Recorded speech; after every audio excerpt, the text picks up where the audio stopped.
अस्सलाम वालेकुम नाज़रीन, मैं हूं आपका मेज़बान मोहम्मद ज़कवान। आज हमारे जो मेहमान हैं वो हैं डॉक्टर सलमान साजिद, जो कि as a consultant nephrologist UK में काम कर रहे हैं और इंटरनेशनल पेसिस एग्जामिनर हैं। अस्सलाम वालेकुम डॉक्टर साहब। वालेकुम सलाम जी। डॉक्टर साहब, आज आपसे हमने एमआरसीपी से मुताल्लिक कुछ बात करनी है। ज़रूर। तो पहले तो ये सबसे पहले बता दें कि एमआरसीपी क्या है। MRCP बुनियादी तौर पे रॉयल कॉलेज ऑफ फिजिशियंस का मेंबरशिप एग्ज़ाम है। और ये IMT जिसको इंटरनल मेडिसिन ट्रेनिंग कहते हैं यूके में, उसके दौरान किया जाता है। दूसरे मुल्कों में आप इसको मेडिकल ऑफिसर कह लें या SHO के तौर पे ये एग्ज़ाम किया जाता है। और MRCP पास करने के बाद आप यूके के सिस्टम में, NHS यूके में किसी भी मेडिकल स्पेशलिटी में ट्रेनिंग के लिए अहल हो जाते हैं। यानी आप स्पेशलिस्ट रजिस्ट्रार ट्रेनिंग के लिए उसके बाद आप एलिजिबल हैं कि आप मसलन कार्डियोलॉजी में या गैस्ट्रोंटरोलॉजी में या उसके रजिस्ट्रार की जॉब के लिए आप अप्लाई कर सकें। ठीक है। और ये एमआरसीपी टोटल कितना है, कितने स्टेप्स हैं इसके?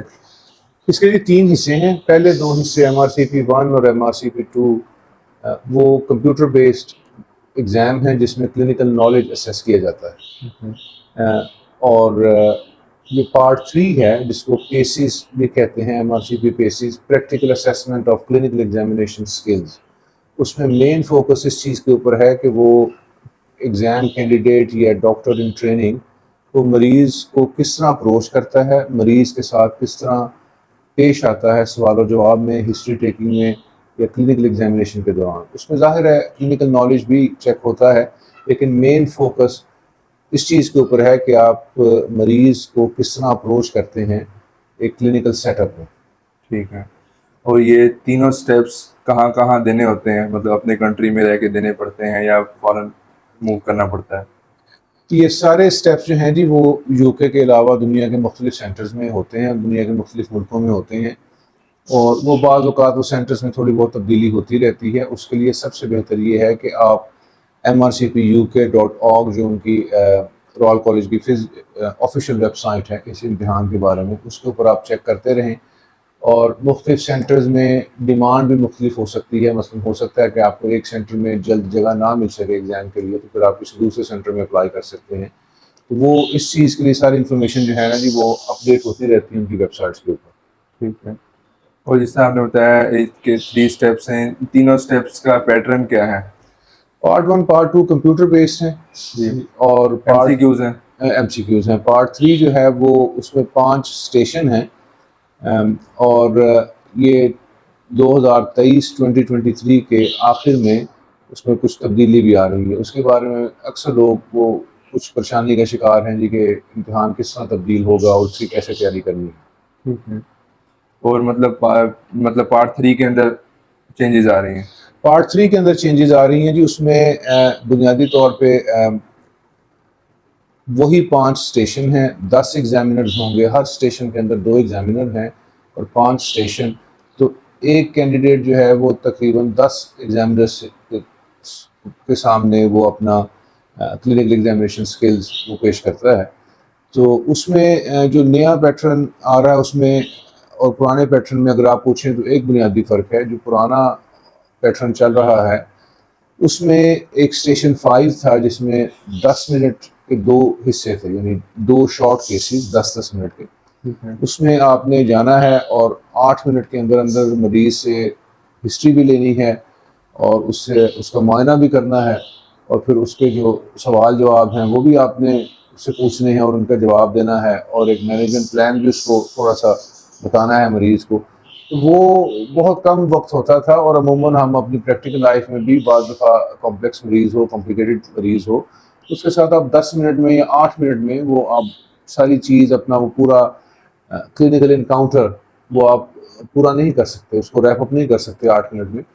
तो बुनियादी जो फ़र्क हुआ है उसमें पुराने फॉर्मेट में और जो नया फॉर्मेट आएगा 2023 के आखिर में, उसमें ये है कि वो जो कंसल्टेशन स्किल्स थी जो जिसके लिए आपके पास सिर्फ 10 मिनट होते थे, बल्कि असल में 8 मिनट बाकी 2 मिनट के सवाल जब वो होते थे, वो कंसल्टेशन स्किल्स वो 20 मिनट की हो गई।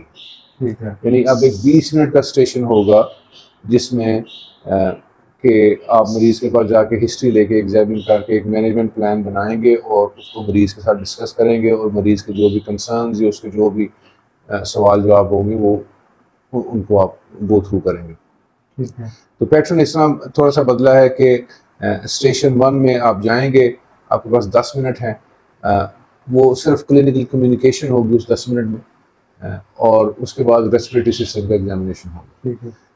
और दो एग्जामिनर्स, एक इंटरनल एग्जामिनर और एक एक्सटर्नल। वो इंटरनेशनल एग्जाम्स में होता है कि एक लोकल एग्जामिनर होगा जिस मुल्क में इम्तिहान हो रहा है और एक इंटरनेशनल एग्जामिनर यूके से होगा। लेकिन अगर आप इम्तिहान यूके में ही दे रहे हैं तो वो दोनों एग्जामिनर यूके से ही होंगे। और तो वही लेकिन ये है कि 10 एग्जामिनर 5 स्टेशन, वो चीज़ें नहीं बदली, वही 4 सिस्टम, रेस्पिरेटरी, एब्डोमेन, स्टेशन 1 पे रेस्पिरेटरी सिस्टम। जी, आप हमेशा स्टार्ट करेंगे स्टेशन 1 कम्युनिकेशन से, और उसके बाद 10 मिनट कम्युनिकेशन और 10 मिनट रेस्पिरेटरी सिस्टम। और स्टेशन 2 जो है वो पहले हिस्ट्री टेकिंग होता था, अब वो जो मैंने बताया कि स्टेशन 5 के जो 10-10 मिनट के ब्रीफ क्लिनिकल इनकाउंटर्स थे तो वो उनको आपने अब उसमें से एक वो 20 मिनट का हो गया स्टेशन 2 में। स्टेशन 3 बिल्कुल चेंज नहीं हुआ, उसमें वही कार्डियोवैस्कुलर 10 मिनट 10 मिनट न्यूरोलॉजी। ठीक है। स्टेशन 2 में कौन सा सिस्टम होगा? उसमें सिस्टम नहीं, उसमें जो है ना जी वो मतलब कुछ भी हो सकता है कि ये मरीज आपके पास जीपी ने भेजा है, उसके जनरल प्रैक्टिशनर ने मिसाल के तौर पे पेट के दर्द के साथ, एब्डोमिनल पेन या हेडेक के साथ, और ब्रीफ सी एक हिस्ट्री होगी, आप उसमें अब आपने उस हिस्ट्री को एलेबोरेट करना है, उससे मजीद सवाल जवाब करने हैं, और उससे एग्जामिनेशन भी आप कर सकते हैं, और उसके फिर जो भी कंसर्न हो मरीज़ के आप इसको मैनेजमेंट प्लान, लेकिन मेरे जहन में ये 2-3 चीज़ें चल रही हैं, अब इनके बारे में मैंने क्या क्या इन्वेस्टिगेशन करनी है और वो उनका क्या तरीकाकार होगा वो आपने डिस्कस करना है। ठीक है। और स्टेशन 3 वैसे का वैसा ही है, उसमें कोई तब्दीली नहीं, उसमें वही कार्डियोवैस्कुलर 10 मिनट और 10 मिनट न्यूरोलॉजी। ठीक है जी। और हाँ जी, स्टेशन 4 में स्टेशन 1 की तरह का पैटर्न कि आप गए, 10 मिनट आपने कम्युनिकेशन करनी है, ठीक है। और 10 मिनट जो है वो अपने एब्डोमिनल एग्जामिनेशन करना है। ठीक है। कम्युनिकेशन मतलब कम्युनिकेशन में उससे हिस्ट्री वगैरह लेनी है? हाँ जी, वो उसमें जो है ना जी उसमें आपने एग्जामिन नहीं करना स्टेशन 1 और स्टेशन 4 में, उसमें बस आपने वो क्लिनिकल कम्युनिकेशन है, एक में हिस्ट्री टेकिंग होगी और दूसरे में थोड़ा सा वो एथिक्स एंड लॉ जो भी है उसके बारे में, मतलब वो मेडिकल एथिक्स के बारे में क्वेश्चन आंसर्स करेंगे या पेशेंट से हमने? नहीं, पेशेंट के साथ, वहाँ पे पेशेंट या सरोगेट होगा, ठीक है, जिसके साथ आप कम्युनिकेट करेंगे। पहले यही कम्युनिकेशन के स्टेशन 20-20 मिनट के होते थे, और जो असल में वो क्लिनिकल इनकाउंटर था जिसमें हमने मरीज का मुआयना भी करना है वो 10-10 मिनट के थे। ठीक है। तो अब बुनियादी तब्दीली ये हुई है कि वो कम्युनिकेशन के 20-20 मिनट के स्टेशन वो शॉर्ट करके छोटे करके 10-10 मिनट के कर दिए। ठीक है। और जो स्टेशन 5 होता था जिसमें क्लिनिकल इनकाउंटर था, जिसमें हम मरीज एग्जामिन भी करते थे, और वो बड़ा रश्ड स्टेशन होता था कैंडिडेट्स के लिए कि जी उन्होंने जल्दी जल्दी हिस्ट्री भी लेनी है, बात भी कर रहे हैं, साथ साथ एग्जामिन भी कर रहे हैं, और वो जो है वो वाले स्टेशन, वो 2 सिनेरियो वो अब 20-20 मिनट के हो। ठीक है। और जो पूरा ये MRCP का पूरा ड्यूरेशन है स्टेप 1 से लेके स्टेप बेसिस तक, ये कितना ड्यूरेशन है? इसमें डिपेंड करता है जी कि आप कितनी जल्दी पार्ट 1 पार्ट 2 पास कर लेते हैं, कितनी जल्दी पेशी, लेकिन अमूमन इसमें कम बेश लगभग 2 साल लग जाते हैं। 2 साल लग जाते हैं। तो इसके लिए कोई लाजमी नहीं कि इतना सा रेजिडेंसी करनी है? उसमें जी एलिजिबिलिटी क्राइटेरिया है एंट्रेंस के, क्योंकि दुनिया के मुख्तलिफ सिस्टम्स से लोग इस एग्ज़ाम को अटैम्प्ट करते हैं, लाजमी नहीं कि सिर्फ यूके के इंटरनल मेडिकल ट्रेनिंग ही हो, तो उसका एलिजिबिलिटी क्राइटेरिया उसमें, और हर उम्र के लोग एग्ज़ाम देते हैं, जिसमें लोग अपनी मिड 20s में 24-25-26 साल की उम्र वाले कैंडिडेट्स भी हैं, और बहुत बड़े मैच्योर कैंडिडेट्स भी होते हैं जो अपनी दूसरी फील्ड में बहुत आगे गए कि 10-20 साल के तजर्बे के बाद वो आए। तो कुछ लोग टीचिंग हॉस्पिटल में सारी ज़िंदगी काम करते रहे, कुछ लोग नॉन ट्रेनिंग हॉस्पिटल में दुनिया के मुख्तलिफ मुल्कों में काम करते रहे।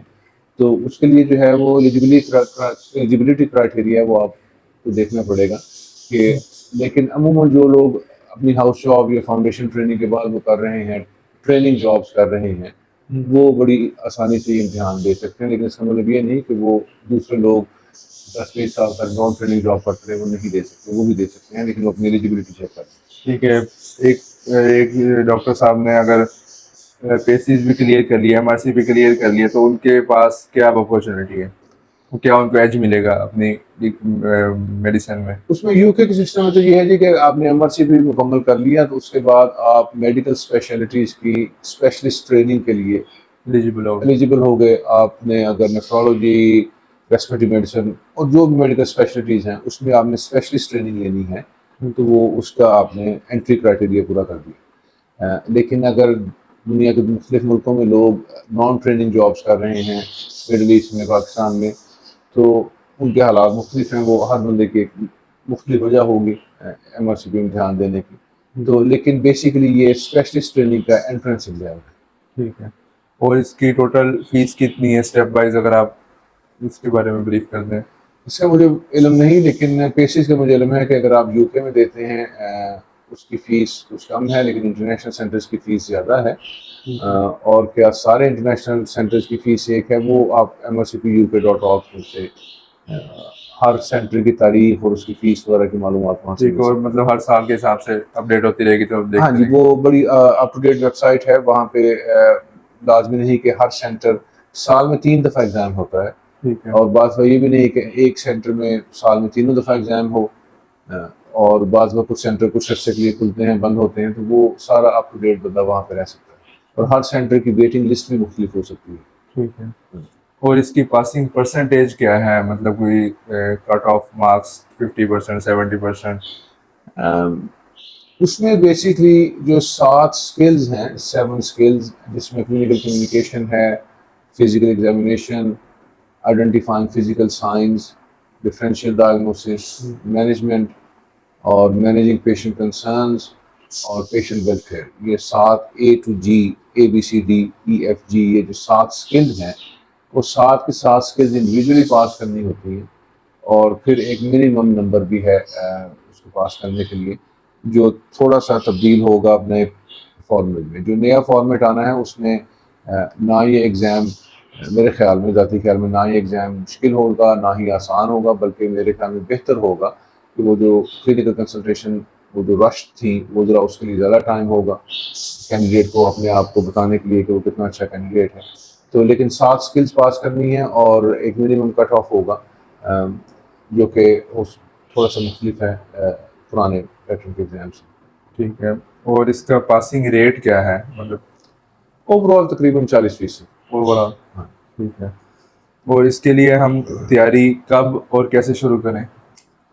उसमें डिपेंड करता है ना जी कि आप ज़िंदगी किस मरहले में हैं। आप ट्रेनिंग जॉब में हैं, अभी नई नई हाउस जॉब ख़त्म हुई और उसी वक्त ये फाउंडेशन ट्रेनिंग यूके की ख़त्म हुई और उसी वक्त आपने आगे जाना है, तो उसमें अमूमन यही होता है कि पहले 1 साल या 2 साल की हाउस जॉब फाउंडेशन ट्रेनिंग के बाद लोग इंटरनल मेडिकल ट्रेनिंग बन जाते हैं, आईएमटी जिन्हें बोलते हैं।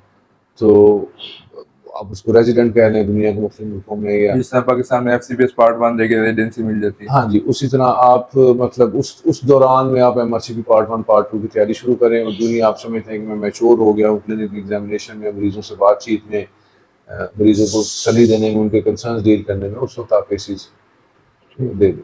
तैयारी के लिए यही है जी कि वो बहुत सारी किताबें भी हैं, कुछ कोर्सेज भी हैं। लेकिन जो भी करंट मेडिकल प्रैक्टिस हो, जिस तरह यूके में नाइस गाइडलाइंस हैं, ये दुनिया के मुख्तलिफ मुल्कों की गाइडलाइंस, लेकिन standard guidelines, standard text books. और अगर आप समझते हैं कि मैंने कम्युनिकेशन में मेरी कमी है, तो वो उसके अलावा हर मुख्तलिफ कोर्सेज भी होते हैं। अच्छा सर, लास्ट में आप ये बता दें कि एमआरसीपी एग्ज़ाम जो लोग देना चाहते हैं उनके लिए कुछ कह दें। ये एक बड़ा पुराना और बड़ा प्रेस्टीजियस एग्ज़ाम है। और जिस तरह मैंने पहले अर्ज़ किया कि स्पेशलिस्ट ट्रेनिंग के लिए, स्पेशलिस्ट ट्रेनिंग में दाखिल होने के लिए यूके के सिस्टम में ये ज़रूरी है ये इम्तिहान।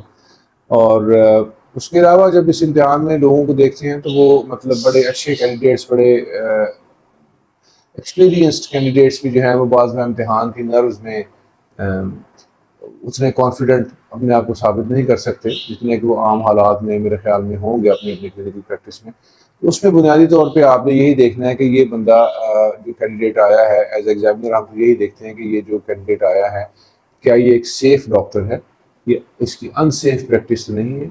अगर इसे किसी चीज़ के बारे में मरीज़ पूछता है और उसे नहीं पता, तो क्या वो उसे एडमिट कर लेता है जी कि मुझे नहीं पता, लेकिन मैं पूछ के आपको बता दूंगा, या वो उसको गलत इन्फॉर्मेशन दे देता है। और उसका एक बेसिक क्लिनिकल एग्जामिनेशन स्किल्स और इसकी पोलाइटनेस मरीज के साथ, वो रवैया जो है वो एक सेफ मैच्योर डॉक्टर वाला है कि नहीं। और बेसिकली उसमें बंदा फाइनली मेडिकल स्टूडेंट के तौर पर ना जाए इस इम्तिहान में ये सोच के जाए कि मैं इस इम्तिहान के बाद एक रजिस्ट्रार बनने वाला हूँ, जो कि अनसिलेक्टेड मेडिकल टेक जिसको कहते हैं, जिसमें हर तरह का मरीज आता है, एपिलेप्सी से लेके इन्फ्लेमेटरी बाउल डिजीज तक, और कोलैप्स से लेके जीआई ब्लीड तक, हर किस्म का मरीज जो आता है। क्या एग्जामिनर यही देखता है कि क्या ये कैंडिडेट इस अहल है, इसके बाद ये नॉन सिलेक्टेड मेडिकल टेक को भी हैंडल कर सकता है इन अ सेफ वे। और जैसा मैंने अर्ज़ किया कि पेशिस खुसूसन उसमें कोई बहुत ज़्यादा क्लिनिकल नॉलेज का इम्तिहान नहीं है, वो क्लिनिकल नॉलेज पहले टेस्ट हो जाता है पार्ट 1 पार्ट 2 में। इसमें सिर्फ यही देखना होता है कि ये कैंडिडेट मरीज को अप्रोच किस तरह करता है। और मतलब जैसे आपने एमआरसीपी के बारे में सारी गाइडलाइंस दे दी, लास्ट में आप ये बता दें कि एमआरसीपी जो है ये जनरल मेडिसिन, ओवरऑल मेडिसिन को कवर कर रहा है। हाँ जी, ये कोई स्पेशलिटी एग्जाम नहीं कि ये सिर्फ न्यूरोलॉजी का एग्जाम है, ये सिर्फ रेस्पिरेटरी मेडिसिन का एग्जाम है, ये एक जनरल मेडिकल का इम्तिहान है। और यूके के सिस्टम में इस इम्तिहान को पास करने के बाद आप अपनी स्पेशलिटी चूज करने के अहल होते हैं। ठीक है डॉक्टर साहब, बहुत बहुत शुक्रिया आपका। बहुत शुक्रिया, बहुत शुक्रिया। ठीक है, शुक्रिया। अगर आपके कोई क्वेश्चंस वगैरह हैं तो नीचे कमेंट सेक्शन में पूछ सकते हैं। शुक्रिया।